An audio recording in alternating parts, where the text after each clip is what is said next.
Brought to you by ITC Sunrise मसाले, स्वाद बिहार का।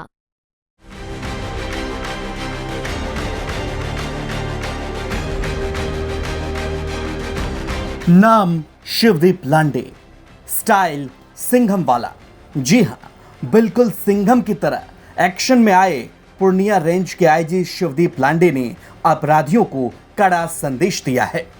दरअसल आईजी शिवदीप लांडे कटिहार एसपी और सभी अन्य वरीय पुलिस पदाधिकारी के साथ अपराध नियंत्रण और कानून व्यवस्था पर महत्वपूर्ण बैठक करने पहुंचे और इस दौरान अपराधियों को उन्होंने साफ मैसेज दिया कि मैं ही अपने आप में मैसेज हूं। एक ओवरऑल रिव्यू भी लेने आया था, स्पेशली क्राइम से रिलेटेड। एसपी जितेंद्र से बात हुई और सबसे बड़ा सेटिस्फेक्शन ये है कि जितेंद्र ने बहुत अच्छा काम किया है यहाँ पे, क्योंकि आपके जो फैक्ट्स होते हैं, फैक्ट्स एंड फिगर, ये कभी झूठ नहीं हो सकते। तो जो फिगर देके फॉर एग्जांपल के तौर पे बताऊंगा कि जनरली ये आने से पहले यहाँ पे 80 प्लस 85 प्लस और 2020 में तो 90 हत्याएं हुई थी। तो वो जो हत्याओं की संख्या है वो 60 के आसपास सिमटी है। तो 30 हत्याओं का जो एक कारण तो मैंने उससे पूछा, तो ये वो कारण भी रीजनेबल लगा है कि जो लैंड डिस्प्यूट से रिलेटेड हत्या होती थी, इसका मतलब है कि थाना में लैंड से रिलेटेड इश्यूज को सुना जा रहा है। तो ये काफ़ी एक अच्छा साइन था कि हत्याओं की संख्या में कमी। और लूट और डकैती जो प्रॉपर्टी ऑफेंसेस है, जो मेरे लिए भी सबसे प्रायोरिटी रहती है, उसमें भी कंट्रोल है। कुछ इम्पोर्टेंट जो क्रिमिनल्स थे, जैसा मैंने पूछा कि यहाँ पे अभी फिलहाल में कौन आपको लगता है कि सबसे इम्पोर्टेंट क्रिमिनल है, तो जो लालू साहनी का जो नाम आ रहा था, जो स्पेशली ज्वेलरी केस में रहता है, वो साहिबगंज जेल में। मैं यहाँ कुछ दिन के लिए आया था पहले, 4 दिन के लिए। तो एक मनियारी पे मैंने ऑपरेशन चलवाया था, तो उस बारे में मैंने स्पेशली पूछा कि मनियारी घाट का क्या हाल है करके। तो ये काफ़ी अच्छा लगा मुझे कि उस वक्त एक इनिशिएट हुआ था एक्शन, उसके बाद इसका ऑक्शन हुआ है और ये पर्सनली प्रेजेंट होकर उस ऑक्शन 8+ CR में, हाँ 8+ CR का उसका ऑक्शन का मनी था। तो इसका मतलब आप देख सकते हैं कि जो वो रैकेट चल रहा था, 8 करोड़ का तो मिनिमम उसका जो था, मिनिमम 8 करोड़ का, तो उसमें एक सिस्टमेटिक करप्शन के तौर पे काम हो रहा था। मनियारी घाट का एक इशू था। बाद में जो एक हाईवे बना, हाईवे का क्राइम का एक इशू है, उस पर कंट्रोल करने के लिए जितेंद्र ने अपनी इनिशिएटिव ली है और अभी देखते हैं आने वाले समय में क्या चैलेंजेस रहते हैं। मेरे लिए तो 2 ही प्रायोरिटी थी, एक तो मनियारी घाट का जो मैंने इनिशिएट किया था, और नॉन बैंकिंग फाइनेंस का जो यहाँ पे नॉन बैंकिंग फाइनेंस यूनिट्स थे, उस पर भी मैंने कार्रवाई की थी जब आया था वो। उस बारे में भी एक रिव्यू हुआ है, तो उसमें डिटेल में बाद में बताऊंगा। सर, सीमांचल में स्मैक का डर बनती जा रही है बात नहीं, ये मैं पूर्णिया में जब आया और आने के बाद मुझे ये सवाल पूछा गया था, तो मैंने ड्रग्स में काम भी किया है, एंटी ड्रग्स यूनिट का मैं इंचार्ज भी था मुंबई में। तो वहाँ तो स्पेशली सिंथेटिक ड्रग का ज़्यादा ये था। तो सिंथेटिक मैंने MD था, मेफेड्रॉन वगैरह था वहाँ पे। तो उसमें मेफेड्रॉन पे कंट्रोल करने की कोशिश की थी, फैक्ट्री भी बस्ट की थी। तो मुझे ये डर है यहाँ पे कि अगर सिंथेटिक ड्रग यहाँ पे आ गया तो उसको हम किस तरह से उस चैलेंज को फेस करेंगे, क्योंकि it's a very dangerous sign अगर सिंथेटिक ड्रग इंट्रोड्यूस होता है तो।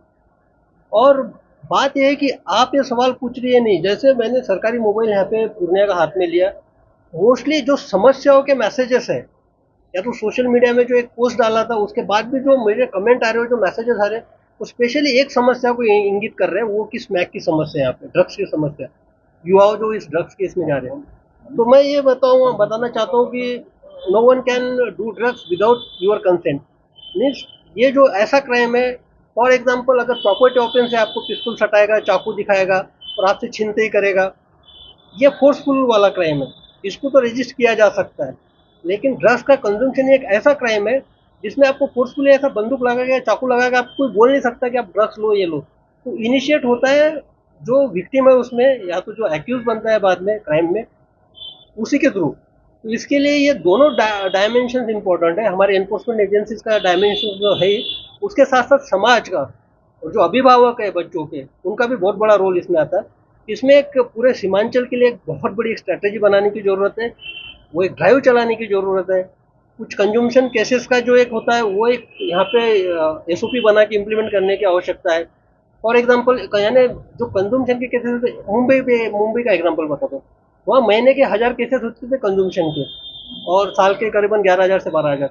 तो कंजम्पशन के केसेस का एक ड्राइव यहाँ पे चलाना पड़ेगा। एनडीपीएस एक्ट में उस तरह के प्रावधान भी है। तो एक बार हम चारों एसपी के साथ बैठेंगे, डिटेल में इसमें एक स्ट्रैटेजी करेंगे, क्योंकि ये एक समस्या मुझे सीमांचल में दिख रही है।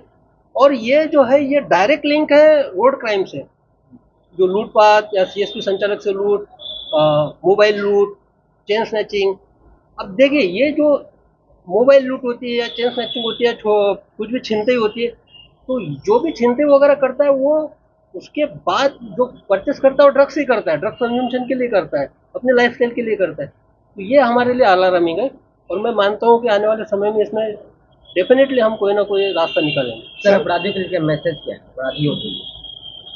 अपराधी के लिए मैं खुद ही एक मैसेज हूँ भाई, वो तो समझ गए, अब हम आ गए यहाँ पे तो कोई दिक्कत नहीं है। सर एक लास्ट क्वेश्चन सर, यूथ है आपका आइकॉन मानता है, हाँ। क्या कहेंगे जो स्मैक है से दूर रहने के लिए क्या मैसेज देंगे? एक मैसेज नहीं, ये जो है ड्रग्स का जो शुरुआत होती है, ये डायरेक्टली अभी तो स्मैक के ऊपर जो है स्मैक्स ले रहे हैं। स्मैक जो है हेरोइन का एक सबसे लोएस्ट क्वालिटी का ये होता है, जो पेपर वगैरह आता है उससे कंजम्पशन होता है। तो हर ड्रग की एक शुरुआत जो होती है वो स्मोकिंग से होती है, मैंने देखा है। तो आप इसको शुरुआती मत कीजिए, यानी आप शुरू में आप सिगरेट पीते हैं, उसके बाद सिगरेट के बाद वीड मीन्स गांजा शुरू कर देते हो वो सिगरेट के माध्यम से। गांजे के बाद आप चले जाते हो स्मैक पे। स्मैक में जाने के बाद होता है कि आपके ये साइकोलॉजिकली इम्पैक्ट करता है ड्रग्स, आपका माइंड आपके कंट्रोल में नहीं रहता है, आपको लत लग जाती है, आपको चाहिए रहता है ड्रग्स, उसके लिए क्या करना है, तो छीनते ही करना होता है, क्राइम करना है।